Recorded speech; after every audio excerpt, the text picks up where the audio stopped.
Hello guys, good morning. Ang tanggap na na sirang electric fan. Yan. At gagawin natin 'to.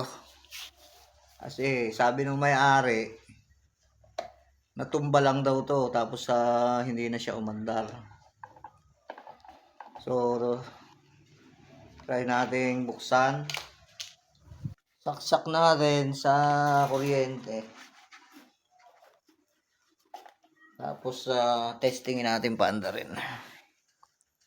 Tingnan natin kung aandar siya ha.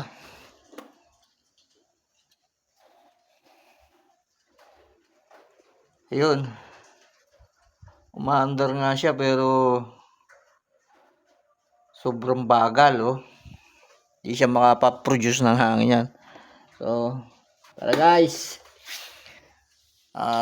Kalasin natin 'to. At i-overhaul natin. Yan. Napakarami na pala ng kanyang dumi ng kanyang makina. Bukod doon, ibig sabihin, sinaksak natin siya sa kuryente. Pero, yun nga, hindi naman siya umaandar pagka units on mo. So, ibig sabihin, maaring yung kanyang busing ay masapnot na, marami ng dumi. So hindi na siya makakaikot ng malakas. In short, marumi yung kanyang makina. So kakalasin natin siya ngayon.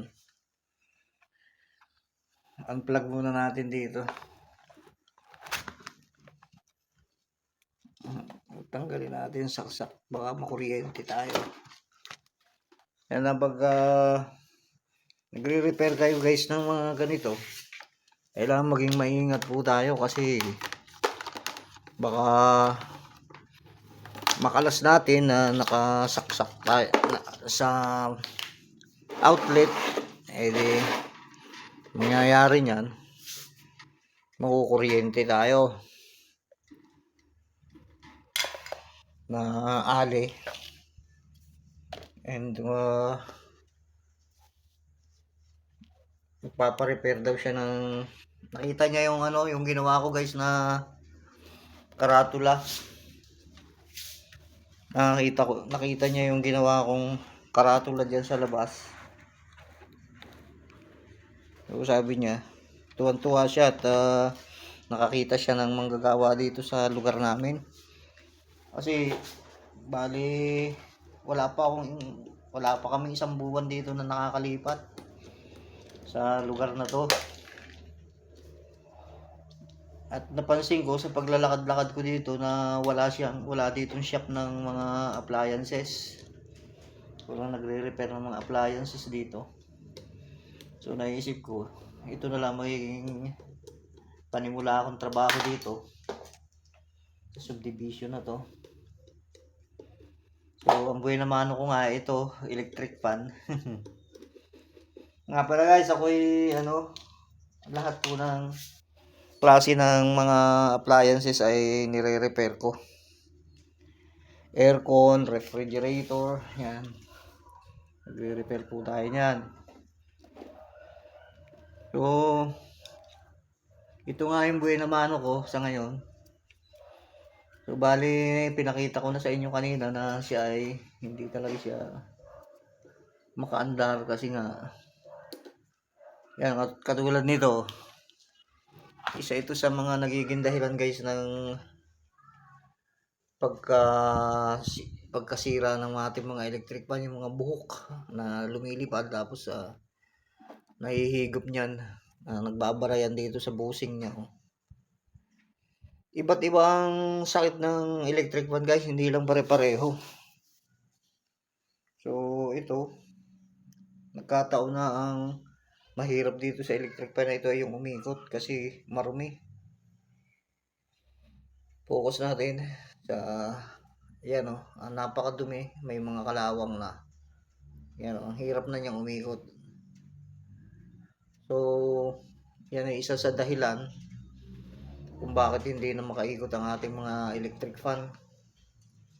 Kahit buo yung makina, hindi pa rin siya makaikot kasi mahirap. Yan, mahirap, masapnot, makunat. Yan, makunat ikutin, oh. Yan, oh, makunat. So, okay, yan ay ating gagawin dyan. Lilinisin lang, tapos lagyan natin ng oil.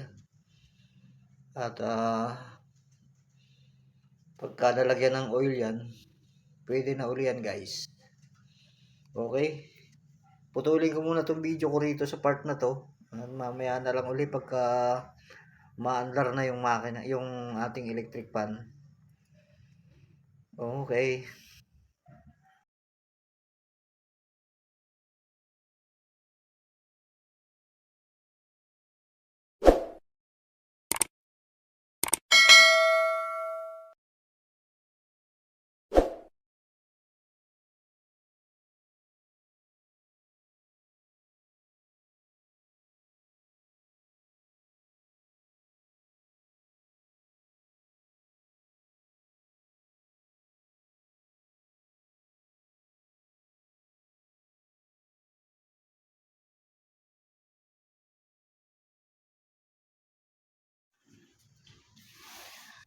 So, yun guys, after lang minuto lang guys, at natapos ko na kaagad itong pagre-repair ng electric pan na to. Kasi madali lang yung sira niya eh. Hindi siya ganun kalala ang problema. Hindi siya hindi gaanong nagtagal at natapos ko kaagad. So ito na yung yung nangyari sa kanya ay yun nga, madumi yung kanyang bushing sa yung kanyang shop. Yung shop niya ay madumi. So medyo may mga kalawang. So kailangan lang natin langisan. Pero tandaan nyo guys, hindi lahat ng electric fan kapag hindi umaandar ay yun na ang problema. Madaming nagiging cause ng pagkasira ng isang electric fan.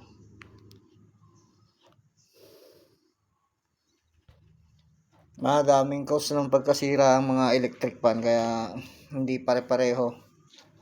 Kaya kung ikaw ay walang karanasan sa pagre-repair ng electric fan, ay huwag ka na munang mag-try at baka lalo lang lumala ang problema. So, dalhin mo na lang sa mga manggagawa, sa technician, at doon magpagawa. Pero kung malakas ang loob mo, di sige, i-try mo. Okay? Saksak na natin guys, at tingnan natin kung mang-aandar na nga ba siya.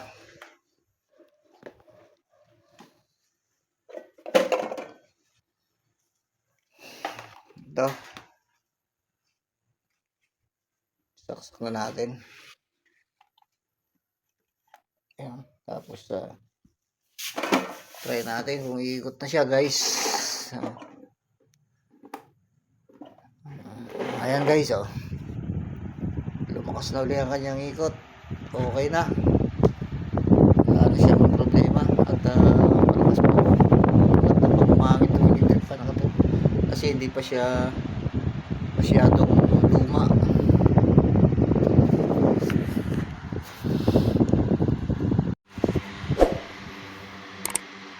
So yun nga guys, pagka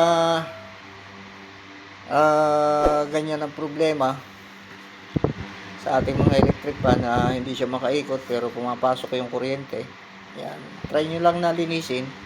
Pero kapag sinaksak nyo yung unit at hindi pa rin siya, pag sinitson nyo ay hindi umandar, hindi nagkakaroon ng humming or ugong, ibig sabihin may problema na po ang ating makina. So sa isang kaso na yon, itong isang kaso na to, hindi naman, okay naman siya.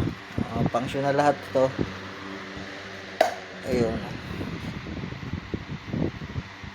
Ayun, functional lahat yan. Maganda pa yung electric fan.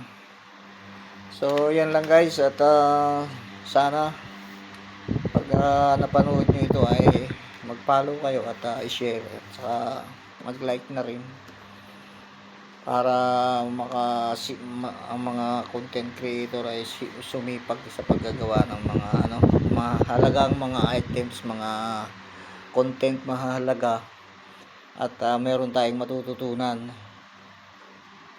Okay, yan lang guys, at maraming salamat sa panonood.